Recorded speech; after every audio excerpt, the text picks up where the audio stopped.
Welcome back to another episode of the Contagious Culture Podcast. I am your host, Kyle King, and look, I am beyond excited for today's conversation. This woman has just transformed the way that I look at community building. She has transformed the way that I look at business development, and she's transformed my own thinking and how I approach relationships. And today's conversation is going to hit home for every leader, change maker, educator who's ever walked into a room and wondered, do I really belong here? Should I be here? And is this the place for me? And she's the founder of C-Suite, a powerful community helping leaders build authentic, high-value relationships before they need them. Because as B says, relationships are the leadership asset that multiplies all others. So today we're talking about all things leadership, all things imposter syndrome at the top, and the power of proximity and how to build a network that not only compounds your influence, your impact, but how to build it even with integrity. B, welcome to the Contagious Culture Podcast, my friend. It's good to see you. Kyle, thank you so much. It is so amazing to see you as always. Hey, I know you were a little nervous because I have no idea what we're going to talk about today, but we're just going to get into this thing. Can you introduce yourself without using any professional titles? Okay. And without using any accolades? All right. My name is B. Sonnendecker. I am a 46-year-old El Salvadorian native. I am a lover of the awesome power of real connection.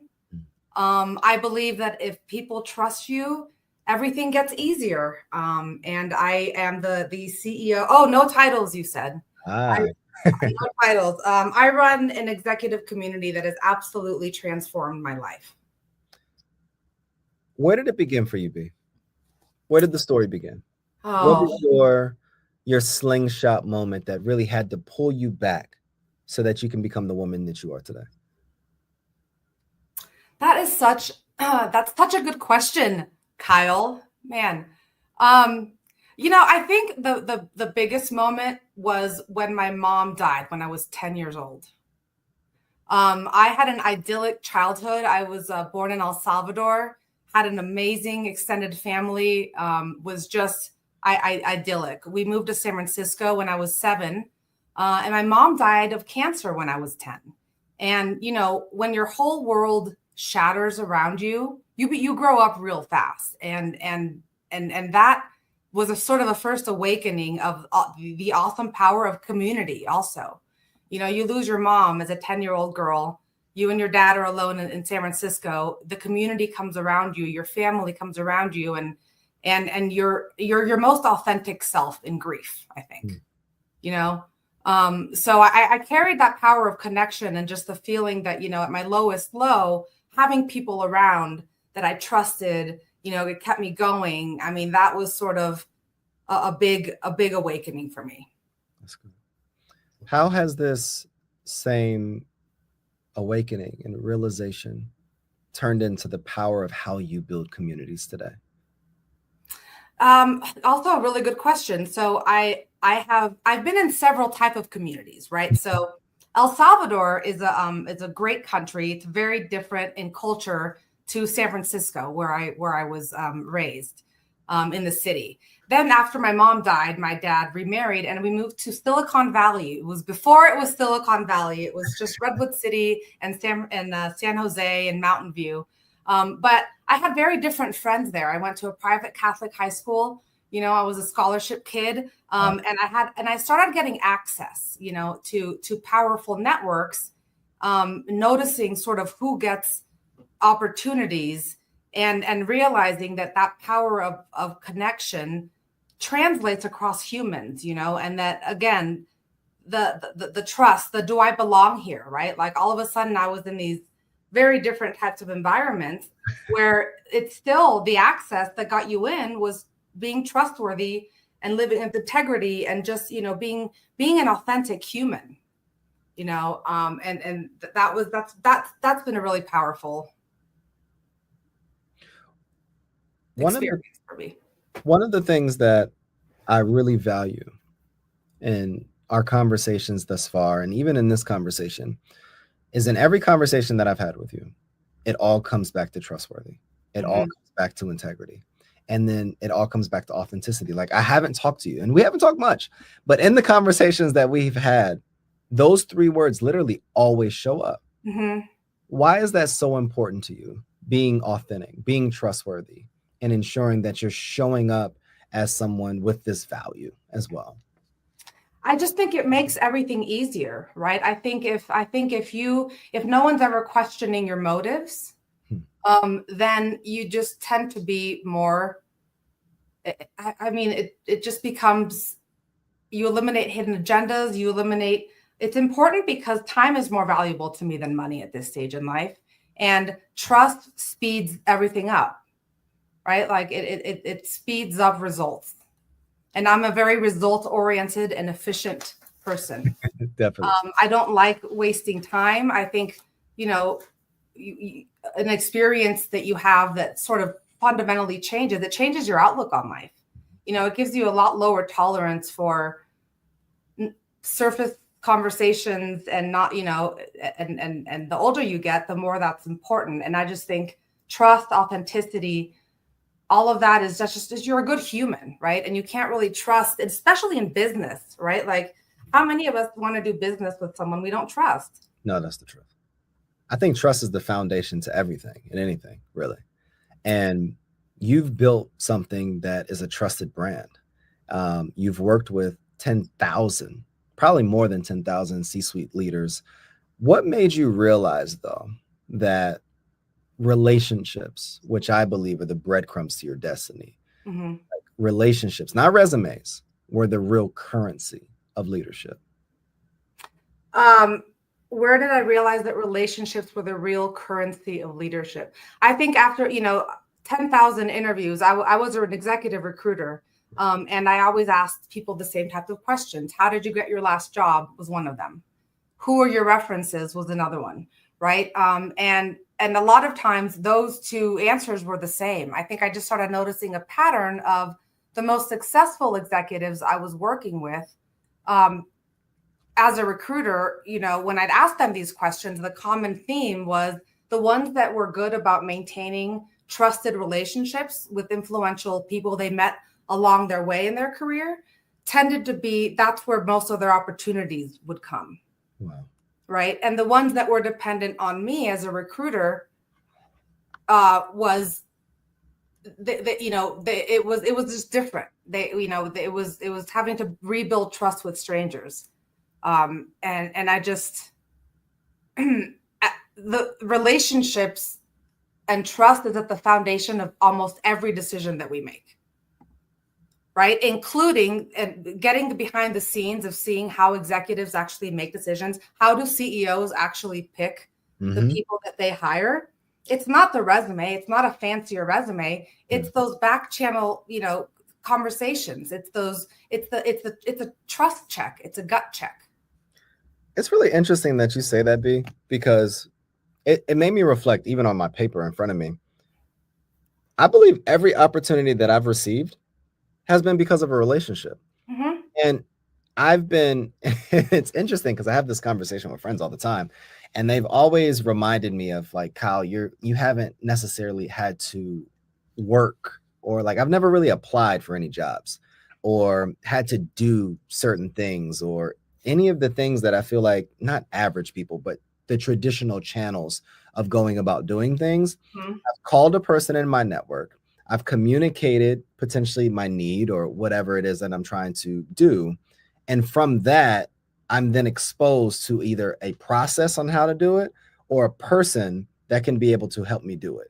And it's very interesting that you say that. I think, when did you say enough was enough? Like, I'm going to build the room that leaders actually need, and I'm going to start curating these amazing spaces of leadership. I think I learned enough was enough. Well, first of all, I was always very strategic, when I was a recruiter, and I was very intentional about who I tried to build relationships with. after 12 years of it, some of these folks became some of my best friends. Wow. And the honest truth is I had enough when I kept watching them do the same things, the same inefficient networking, all the wasted time. I got sick of it. And I got sick of hearing that there was no solution, because you and I, you leverage your network because you and I have been in the business of networking. Yeah. But networking is a full-time job. So if you're a leader and you're out there just kicking ass, don't beat yourself up for not having a network. Like, you don't have time to network when you're a superhero. It was my job. And that's where that's where I learned that. Let me ask you this, B. There's somebody listening right now that is a mother or a parent and a spouse. You have built a successful organization. You were in corporate space for a good while. Mm-hmm. How have you maintained it all? Because networking, like you said, is a full-time job. It takes a lot to maintain relationships, to go to, certain events, to keep in contact with these various people while still showing up for the various responsibilities at home, as well as showing up for the responsibilities in our work. How have you created a system or a process to do it all? When I was a recruiter, it was part of my job, right? So I had, 8 to 10 hours a day I had a target list, right? I had a list of people that I had built trust over time with. And I never really, I got to a point where I said to myself, I don't need to meet anybody new just for the sake of more numbers, right? So I literally keep a list of my, the folks that have given back to me, the ones that, like, you start to sort of qualify for what are the character traits that align with yours.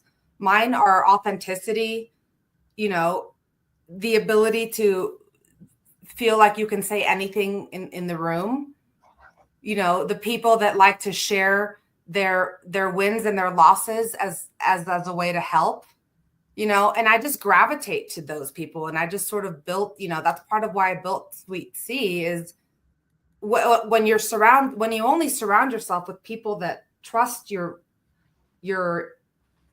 who you are as a person, you can make a lot more mistakes, right? You don't have to have a perfect system when you have trust. So I just kind of, I stay in touch more often with the folks that I enjoy. No, that's powerful. And I circled something on my notes: strategic networking. I've heard that in this conversation multiple times. For someone that has no idea what networking is, because I think there's a misconception, to be completely honest with you. I think people think that networking is just going to a whole bunch of events and meeting a whole bunch of people, getting a whole bunch of business cards, or even connecting with people online in some type of capacity. And they don't necessarily know the difference between transactional networking from transformational connection. Mm-hmm. How would you approach, or how would you communicate people do this more effectively so that they can be able to achieve some of the goals that they want to achieve? Well, that's a great question, Kyle. And I would say this: I would first ask people, what is your goal with this event? I mean, if you do think of networking as going to getting a lot of cards, what goal does that accomplish for you? Do you have do you get a prize if you get more business cards?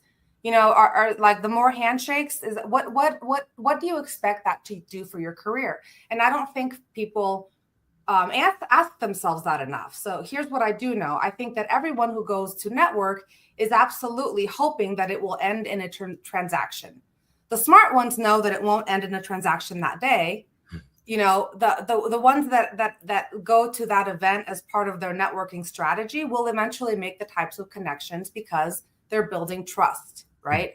So I think, what is the value of a connection? 100% of nothing is still nothing, right? Like, if you I've met a lot of people that I couldn't tell you what they, I mean, just because I've met them doesn't mean anything. Like, inside my community, I know a lot about 150 people in the room, and I'm able to help them make the kind of connections that matter because it's a depth thing, right? So I I would just say, have a goal. There's nothing wrong with going to a networking event with the intention of trying to get business, but then try to figure out who's going to be there ahead of time. Know how you're going to identify who you want to talk to, because most of the time, people sort of go and they say, hey, I met I have 20 business cards. I have so many lunches next week. That's great. For what? If you're just making the connection, if that person walks away and doesn't know what to do with you, that just means you didn't plan. So I think of strategic networking simply as asking yourself, what is my goal of being there? And is it worth my time? Yeah. SuiteC is really cool. You're doing some really neat things. And the best way for me to describe it isn't just like it's not a network. It's a curated community of individuals. But I guess I'm curious though, how do you foster though that level of trust, that level of vulnerability, that level of real conversation amongst people that are used to probably playing it close to the chest? And I know we talked about that a little while ago, about how do you create these types of rooms with executive level individuals that are used to not sharing losses, are used to not sharing their gaps, maybe in their businesses or in their corporate challenges that they're experiencing. How do you curate this environment where people are comfortable sharing and being vulnerable and developing trust? That is a great culture. And I describe it as a psychologically safe environment, right? And that's a good question. How do I create it? Well, I first set the culture and I set the expectation up front. That this is a culture where the norm is sharing, and you're in the room because your mistakes are how we're going to learn also, right? And sort of, I just talk a lot about that when I'm talking to folks up front, because you sort of set the norms, right? Here's how we work. Here's how we operate. Here are all the benefits that you get. Here are the kinds of breakthroughs. And then people sort of self-select, right? One of the things that we always talk about is in this community, there's no room for narcissism. You have to be okay with not being right all the time. and you have to appreciate diversity and the diversity of industry, of function, of business models, of company sizes, right? But you also have to have been in an environment where everyone has a common understanding, right? And I think I because then you can respect the perspectives of everybody in the room, right? The other way I protect it is it's by referral. It's sort of a reference check, right? The only way you'll ever know what someone is really like is by talking to someone that they've worked with, that they use on the reference and that kind of thing. And so you literally, at least in SuiteC, we vet for what a lot of other communities don't, which is character, right? Because okay, this is funny. I asked people these 3 questions, and this happened yesterday. B, I've got this great person. They'd be great in the community. They're definitely give first mentalities. They've had this great experience. They have all these things. And I say, great. Would you let them drive your kids to school? Ooh, that's a good one, B. Right? I mean, they can be good. Like, they have to be good at what they do, and you have to vouch for their professionalism. But will you let them take your kids to school? Okay. Yes or no? 2, the second question is, would you let them hold your wallet for a week? Right? These are great questions. Mm-hmm. And then the third, and maybe the most important, is, are they the kind of person where if you woke up in Vegas in jail and you didn't want your family to know that you woke up in Vegas in jail, would they lend you $5,000 to bail you out with minimal questions? And if the answer to all those 3 things is yes, then that's the type of referral that I then continue the conversation to join SuiteC, right? So, I mean, they get to the heart of how much do you trust this person, right? Because you don't have to know someone for a long time to trust them, right? But if everyone in the room, if you can agree that you wouldn't let anyone take your kids to school, or your wife or your mom or your whatever, then you probably don't know them well enough to know that yet. That's good. So that's the filter that I use. Can you walk me through your process on how you even came up with these questions? Because I've talked to a lot of leaders and owners. I don't think I've ever heard anyone ask questions like that, but they're so good. I mean, so many years of asking. I also have the secret to how do you make sure you hire someone that's emotionally intelligent if you want that one day. But they just come from having this conversation with 10,000 people. I mean, you just start to learn about the psychology of people and the type of people that you can trust, and like, who would want to do business with someone that you wouldn't let them drive your kids to school? And that's just sort of a filter I use for myself too, because I tend to like everyone. So, I sort of had to come up with, like, here's another filter I would use is, as a recruiter, if somebody wasn't willing to share their references with me, their last boss, recent, or a peer, I wouldn't work with them. It was a red flag about their character. Wow. And I learned that the hard way, the way that everyone else learns, right? So SuiteC is intended to be for folks that have learned the things, they're experts, because you learn the hard way, right? How do you become an expert at something? You do it wrong every other way. Yeah. Until you come up with so these questions literally just came from years and years of, like, honing in on what is the one or two things I can ask to just quickly decide if you are worth more time or not right now. You know, the thing I love about you, B, it really seems like you're having fun with your work. And it's the best. Here's what's fun about it. I just love, like, the power of putting people together in a room that just understand each other at a cellular level. I don't know if you've ever lost anyone, but I mean, think about how, if you've lost a parent or God forbid, a child or someone in your life, a friend, right? All those feelings that come up in grief are universal, right? And I think the same way for executives along the career path. Like, I think that there's stages of grief that can only be solved when you're in the room with other people who get it. And that's sort of what happens in SuiteC because of the curating we do on the way in, right? And then as a result, you can take that information and then share it, because at the end of the day, I'm a nonprofit. Our public mission is to democratize the access, right? The type of access to the insights and the leadership breakthroughs that only happen when you talk about all the things that went wrong. That's the truth. And then you share that, and then we create better leaders, right? There's so many, like, leadership is not taught in most organizations, unless they're universities or school systems. It's not the norm, right? It's sort of pawned off as an HR topic, right? Mm-hmm. Leadership is not an HR topic, right? Do you think that leadership can be taught to all people, or do you believe that there are certain people that are destined to lead?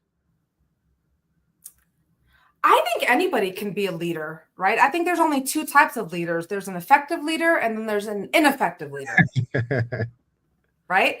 It depends on what you're leading. Like, you ask me to lead an undercover or, very timely, like, raid on, like, I'm not a good tactical leader, right? But, like, so leadership can be defined in so many different ways. I think it can be taught. I think the behaviors that inspire trust can be taught. Right? And what do you think those behaviors are? So those behaviors are talking straight, right? Not having, just saying the hard thing out loud, right?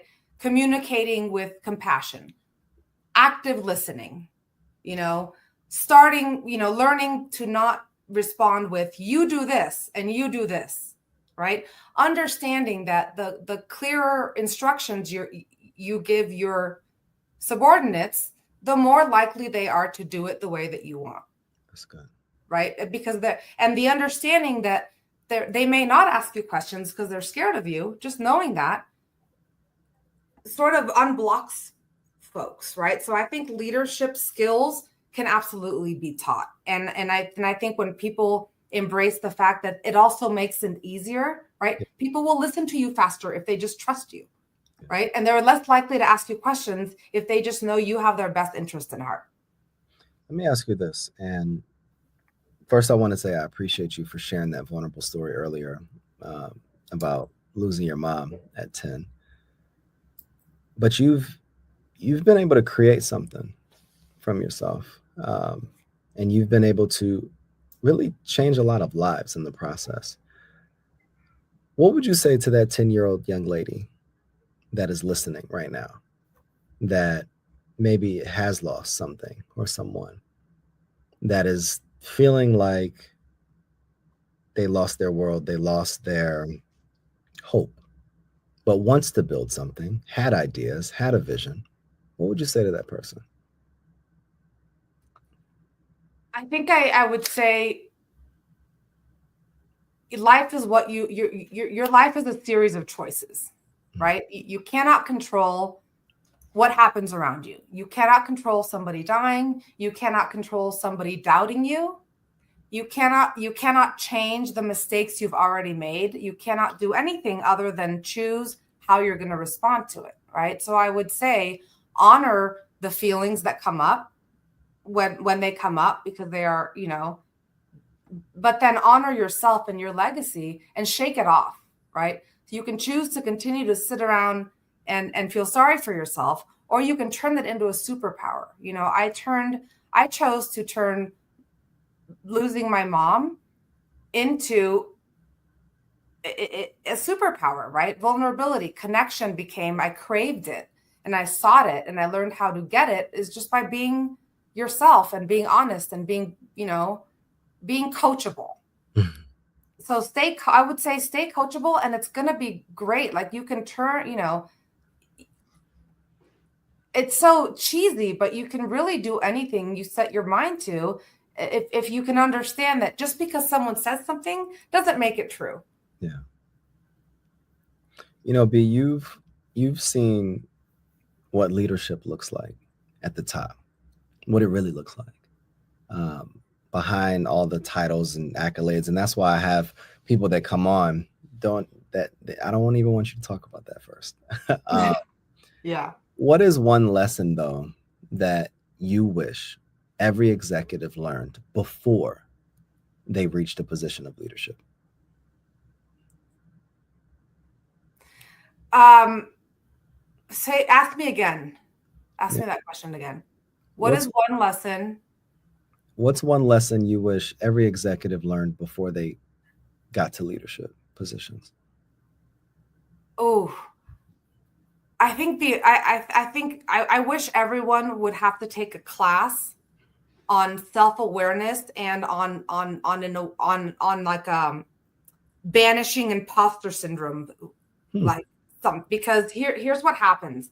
The higher up executives go up the ladder and the more success they have, the really good ones will be harder on themselves and doubt themselves, and they'll feel like the imposter syndrome goes up. Why? Because they're in new situations, they have more responsibility, and they have less people they think they can talk to about it. That's good. You know what I mean? That's good. So I would want them to be, and that's part of what I do in SuiteC a lot, is just remind people of how awesome they are. Very successful people don't often stop to think about their success too much, or or like how good they really are. The benefit of having seen 10,000 executives is I know what a really good one looks like.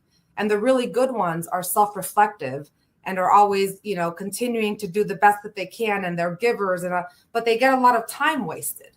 Yeah. Right. So I think, sometimes a little shake and remind themselves of, like, honor your time, respect your time, and learn to set boundaries, and all those, like a leadership course I wish was mandatory, because I think I think as you grow, you don't realize that the things that you did when you weren't in a leadership position are now under a magnifying glass. That's right. Good. So if you lose your cool, if you can't, learn how to not yell back, even if you feel like it, all those things build a presence, and eventually your reputation becomes your biggest asset. And what is your reputation? It's what people say about you when you're not in the room.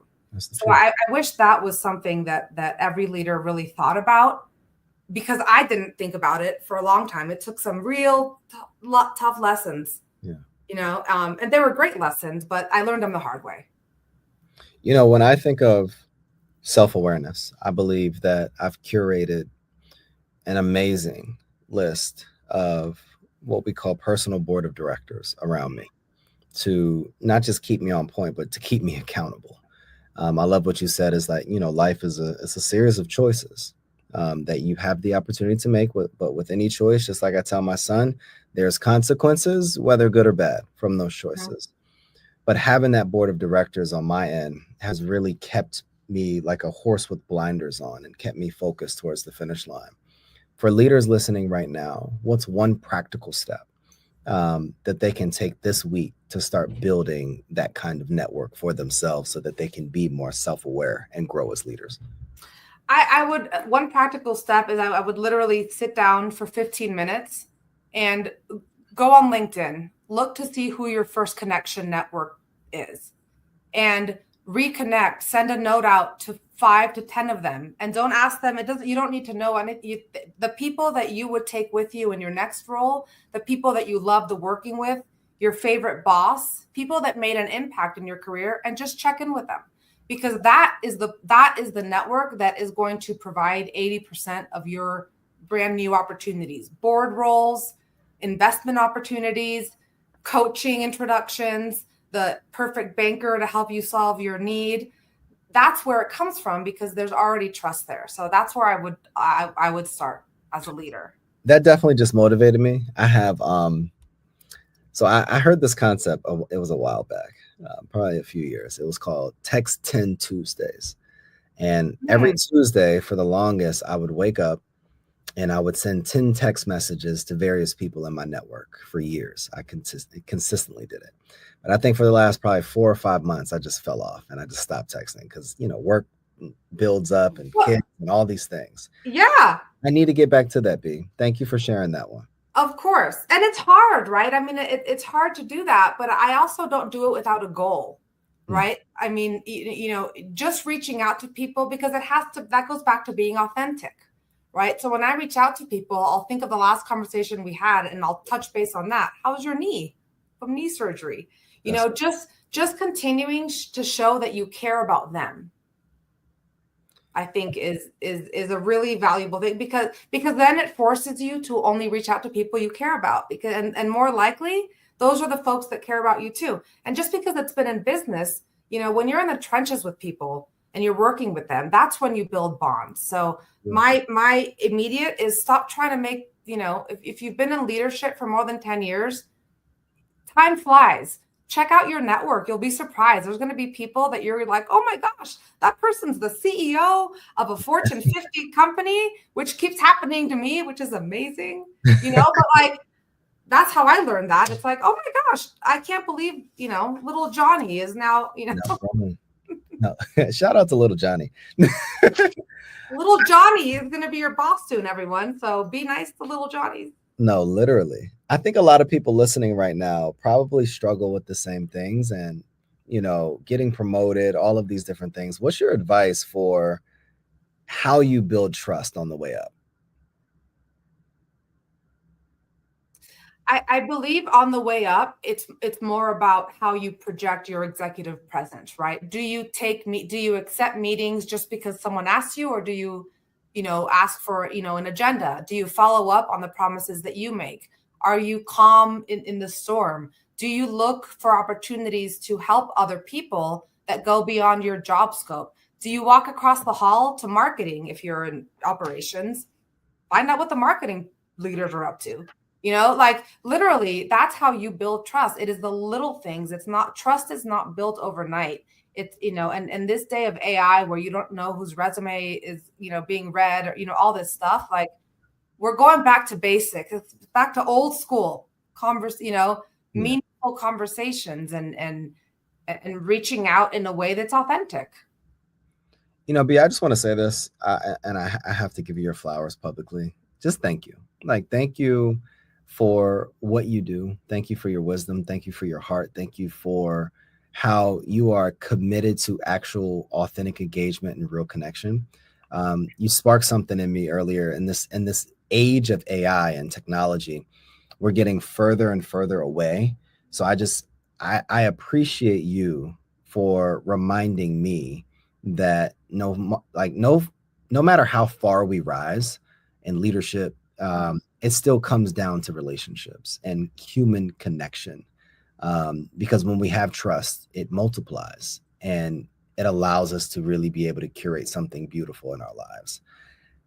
How can you, like, if you had 60 seconds to share a message and everyone was going to hear it about SuiteC, what would you say? Oh man, I think about SuiteC, I would want people to think of it as the place where you finally can build your own personal board of directors, faster than life normally allows for it to. And I want SuiteC to be thought of as the place where you get the types of leadership insights and the real world strategies that people are doing to solve AI, to solve for all these things that are happening. And SuiteC is the beacon where you can go to see what's actually working and what's not, and learn from the types of leaders that are that are winning and that are creating this with me. We're going to do a quick rapid fire exercise. This should be fun. Oh God. We're going to have a little fun. Why not? Okay. I'm ready. So I'm going to say a word, and the first word, not phrase, the first word that comes to your head, just say it. I've had some crazy words come out of people's mouths live in a professional format. It's the funniest thing. Okay, that's okay. I'm going to close my eyes so that it just comes out and I forget. Okay, cool. Success. Power. Power. Oh, that's my next word? Yeah. Love. Empathy. Hugs. Relationships. Fun. Communication. Transparent. And leadership. Ooh. Trust. Sounds so cheesy. That's all the words. You can open your eyes. Oh my gosh. I'm like, okay. What do you think? And you said success equals power. Why do you think that? Because the power to control your own destiny is the ultimate power, right? The power to, for me, success is doing what I want to do for the reasons I want to do it and helping others, get there. So, and it's powerful. And there is power in being able to connect the types of folks that I am in SuiteC, because they're they're some of the most influential titans in their industry, so, but to me, success is just putting them in the right rooms with each other and watching their confidence build. Yeah. Right. It just came out. It came out of my soul.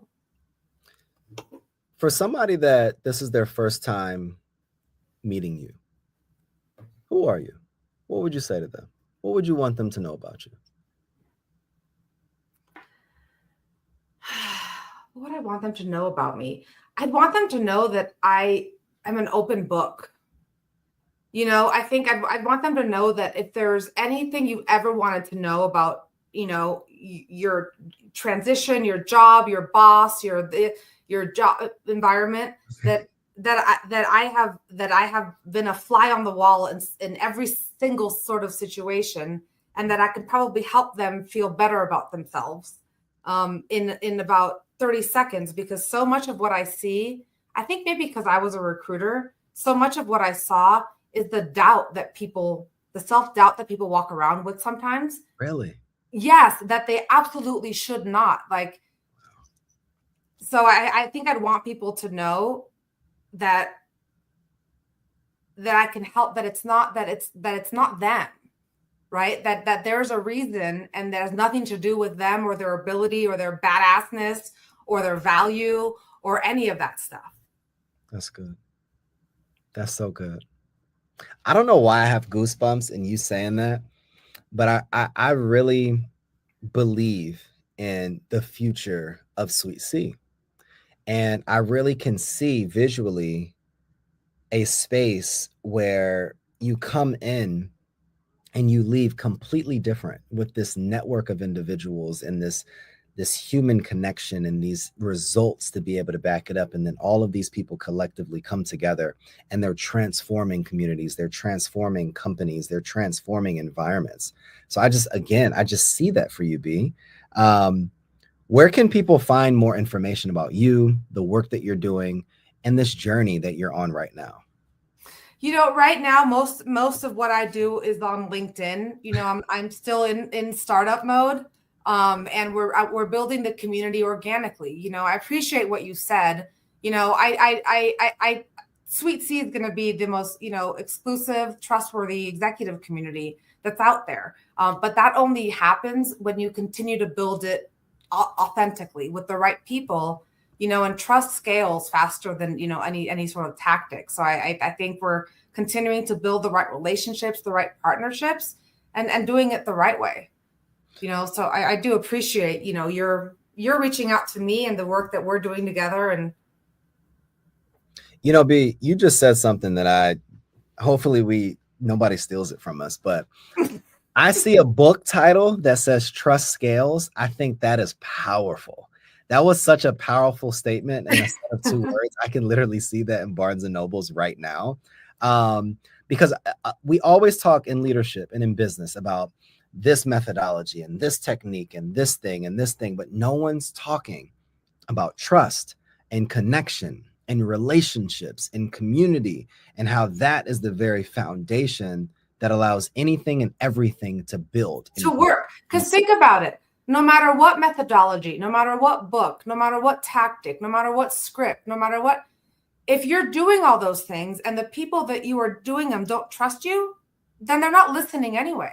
Right. So the breakdown doesn't happen because of the wrong playbook you're using. It's the messenger. The messenger often doesn't have the tools to ensure that they are being listened to, heard in that moment. Right. And that in turn, it affects everything else. So I think, to your point, trust is at the core. If people don't trust you, they're not listening anyway. Talk to somebody right now. What's your final words for that person that is trying to either establish or rebuild trust within an organization?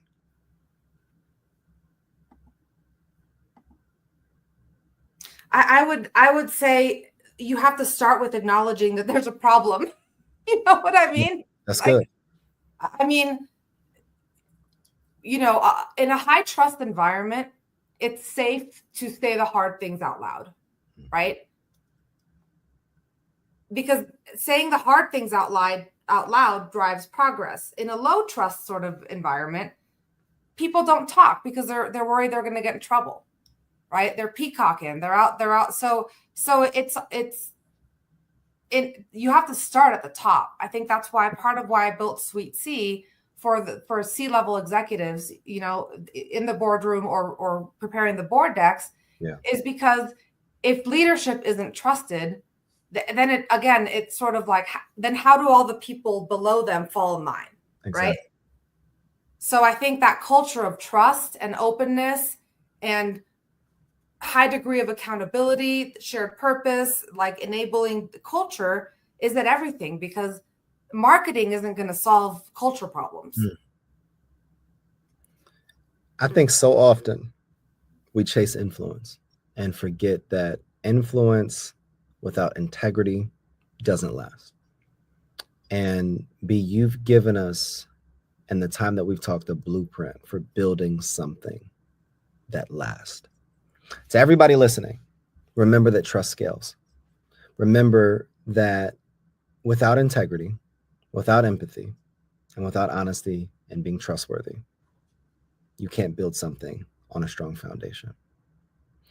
If this conversation moved you, if it made you rethink what leadership even looks like in the first place, I want you to share it with someone.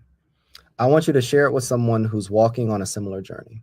And if you are a C-suite executive, I need you to invest your time, your talent, and your treasure into SuiteC, because we need more leaders who lead like B, with courage, with humility, and with contagious trust. B, thank you for reminding all of us that are tapped in right now that when we lead with heart, when we don't just build something on a foundation of sand. But when we build collectively with a curated community and a personal board of directors and people that we actually care about, we build something that is contagious, that thing called contagious culture. And I appreciate you. If you're still with us, like, subscribe, share this episode. And one of the questions that we always ask people before we leave is, what type of culture are you spreading? The energy you bring is the culture you create. Make yours worth catching. We'll see you next episode.